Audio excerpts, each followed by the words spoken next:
And her mom. Introduce your mom to everyone. This is my mother, Dorothy Rodham. And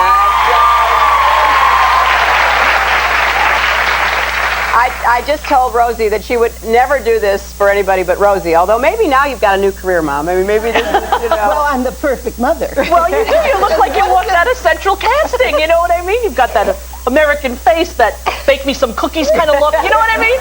It's hard enough to live up to Hillary. Now I have to live up to your expectations. Exactly. See, I didn't have a mom, so any mom I'll take, faults and all. It doesn't matter. We used to do a lot of cookie baking, though, actually. Did you? Oh, yeah, especially on Christmas Eve. That was one of our traditions. We would make chocolate chip cookies, and we would, my brothers and I, would compete to see who could make the biggest cookie. So we'd get larger and larger cookie sheets and putting them in the oven, and my mother would be saying, they're going to burn. It was one of those sort of typical things we went through every year. We knew what was going to happen. Right. We'd have all these burned cookies, and we did it every year. Well, the ends are burned and the middle is so thick that it never gets... We did that too. There you go. So you'd bite into it, and the dough was still, pretty moist. Now, when you had a difficult childhood growing up, and that really instilled your putting values into your kids about what's important and the kids who are in need. Is that how you'd see it? Yeah, I think so. I think it's a lot of times when you are deprived of something very valuable, and you try to instill that in other people to make up probably for the lack in you. Right. And you're trying to, promote what you think is right. So. What do you think is a lesson that parents today don't know about kids? Like, when things seem so different, they don't spend as much time together. What would you say the main difference of when you were parenting a young Hillary and now? Well, it was the time. Yeah. And it was the being with, and watching all of the developmental stages and really enjoying them. I don't think you can know your child if you haven't seen some of the stages that they actually go through. Right. As far as, and it's a joy to see it, and the sharing of little things, the jokes, the funny things, it's just being there and listening. Yeah, one of those toy commercials has a thing that you should do family game night, and they show the family playing Sorry or Monopoly. I think it's the greatest thing because you get to, really communicate. Like when we were kids, we only had, a certain amount of time every night for movies or TV. Mm-hmm. And, nowadays, kids are always on the TV. And, and kids are alone watching the TV. Yeah. Even growing up, when we got a TV and we had one TV, at least you had to be with each other, even if it was arguing over what you were going to watch. Now everybody is separate. Nobody is together anymore, even when they're in the same house. That's right. And there's not that sharing of time and experience that is really at the root of how you get to be a family member and relate to people. Right. And how you learn how to fit in society. That's right. I mean, because the family is the first society that a child is a part of. And so, I'm really grateful to my mother for making that really the goal of our growing up, is that we had to, be part of a family, and then that family had responsibilities in a larger community, and it just grows from there. Were you asked when Bill and Hillary decided to run? Were you asked? Did they say, hey, did she call you up, Ma? My husband's going to run for president. What do you think? Did she ask you permission? Or? Hardly. Because it affects you, too, Well, yeah, it affects me in an ancillary kind of way, but no, Hillary has always been able to make very good decisions. And if she does want to share something with me, even as a high school kid or whatever, she did share, and I was grateful for that. But her decisions are pretty good on her own. Right. And my parents actually liked Bill. After a while. Yeah, after a while. Yeah. Always at the beginning, you got to Her father wouldn't when they were married at the ceremony, when he, said, who gives this woman? My husband stood there, and the minister finally kind of said, you can step back now. He didn't want to give up. Oh, that's very, very sweet. Yeah. Well, you did a good job, obviously. Thank you. For all your work in your life and career, way before you were the First Lady, as a lawyer and advocate for kids, as you know, you have my tremendous and utmost respect. And in all your future endeavors, whatever they may be, I wish you the best. Thank you so much. Hillary Rodham Clinton and her lovely mom, Dorothy. We'll be right back with a great Doc story after this.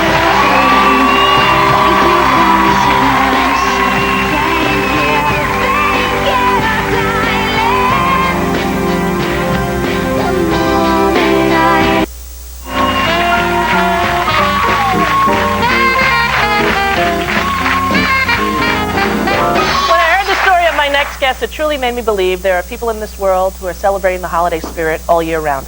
Take a look. Life at Karen Wilson's house is never dull.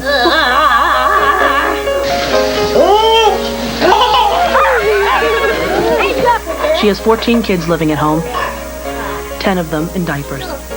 At 37, Karen is the mother of 19 children. Who wants a drink? 4 of them are biological, 15 adopted. A former licensed nurse, Karen now is a stay-at-home mom.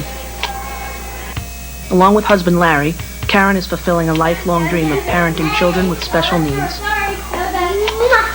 Our children have a wide range of disabilities and abilities, and it varies from mild mental retardation with some medical involvement to profound mental retardation with severe medical involvement. Karen's interest in children came from her days as a nurse. The first job that I had was in a nursing home that was long-term care facility that had children. And I didn't think the kids needed to be there. I thought they could be raised in families. Karen started taking in disabled kids 11 years ago.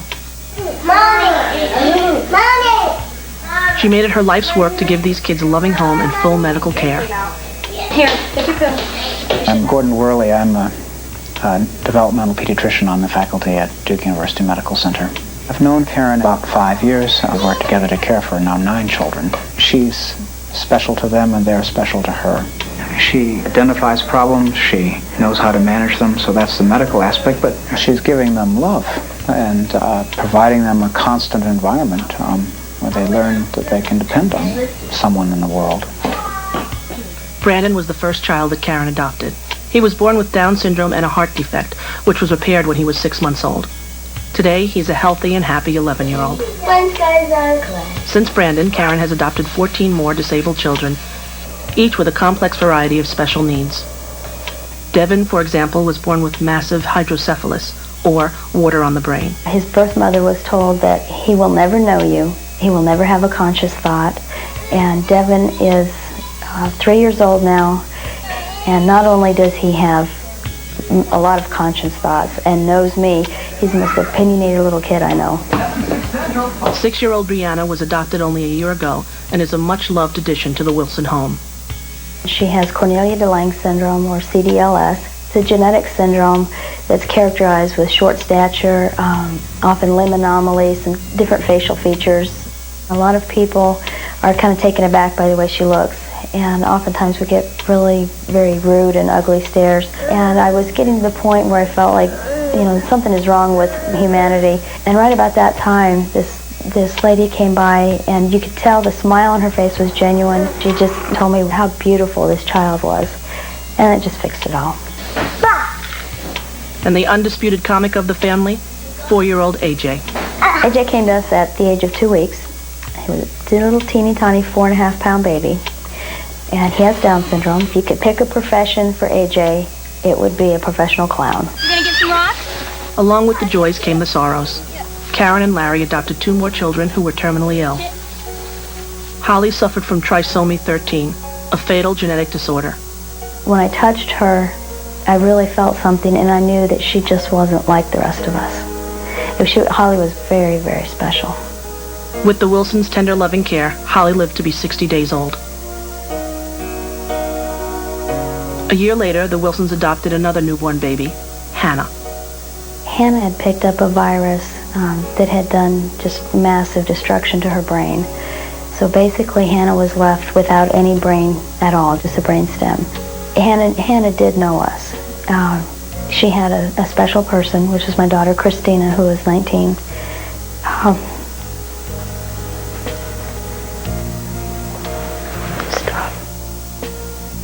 My daughter Christina was very close to Hannah, and Hannah knew her better than she knew anybody. All it would take was Christina to just not say a word, just touch her, and Hannah's eyes would just fly open, and she'd get her happy look. Hannah lived to be almost 18 months old. But the hard times for the Wilson family are not over. Larry, a second-generation fireman, lost his job after 16 years of service. He has since been rehired as a fire chief in a county far away from home. Unable to sell their house, the Wilsons have had to settle for living apart. I absolutely hate it. I don't want to live like this. Eventually things will work out, but I just don't know how long. Meanwhile, life goes on in the Wilson household. Between 6 and 7:30 a.m., Karen gets 14 kids up and ready for the day. Oh, okay.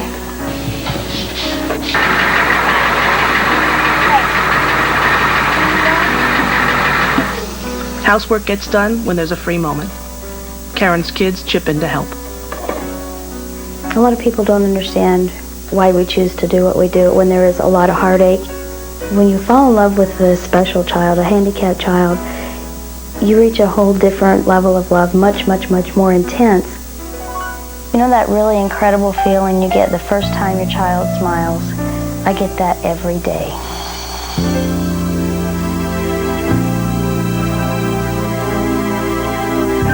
Please welcome the amazing Karen Wilson.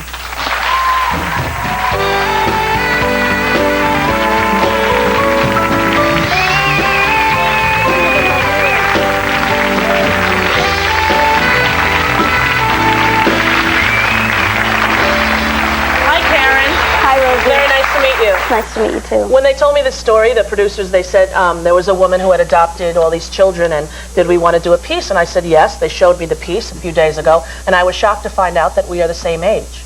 I don't know why. I thought it would be someone in their 50s or 60s. Then how come you look so good? No. I thought that, you're 37. You graduated in 1980, right? Yeah. Same as me. What made you, did you feel a calling? I have always felt that from the time I was a very, very small child. I've just been drawn to handicapped children. I spent a lot of time sick as a child reading. I would read books on all kinds of disabilities, and I think at a very young age I was more educated than a lot of adults on children with disabilities. Right. And just carried that over into my adult life. Now your husband had to move to another state? Yes. Because that was the only place he could find work? Right. And so have you been commuting?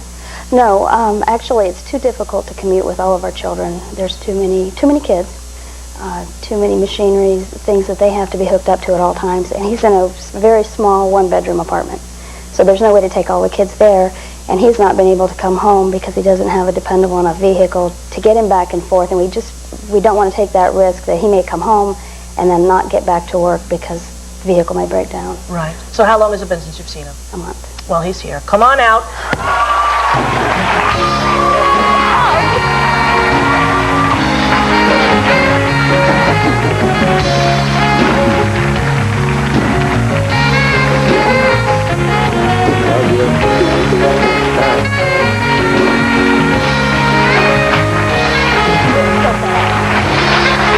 Nice to meet you, sir. Thank you very much for being here. If you would like information on how you can find out more of how to adopt children who are special needs or not, of the same race as you or different, the phone number is up right now, and the website, and you can find out how you can get involved. It will truly change your life, and there are 500,000 children, as the First Lady said, in foster care in America, many of whom are waiting for homes. Merry Christmas to you. We didn't know what to do for you for Christmas, so we sent that tape to a few different companies, and they have something they would like to say. Come on out.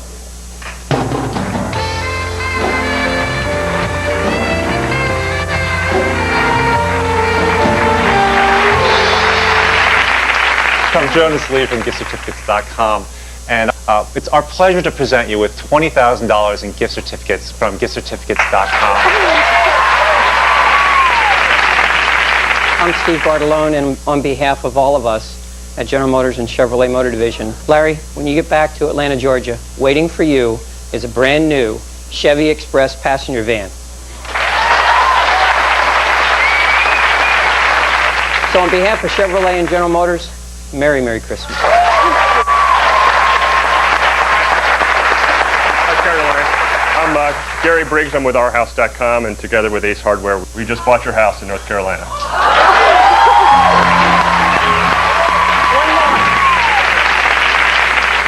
We want to help you on the other end as well. When you find your home in Georgia for your family, we're going to help renovate the house you choose in Georgia and make it a home for you and your family. Merry Christmas from ourhouse.com and Ace Hardware. Merry Christmas to you. You deserve all that and so much more. It's very nice to meet you both. Happy holidays, everybody. Thank you very much. We'll be right back with Alanis Morissette.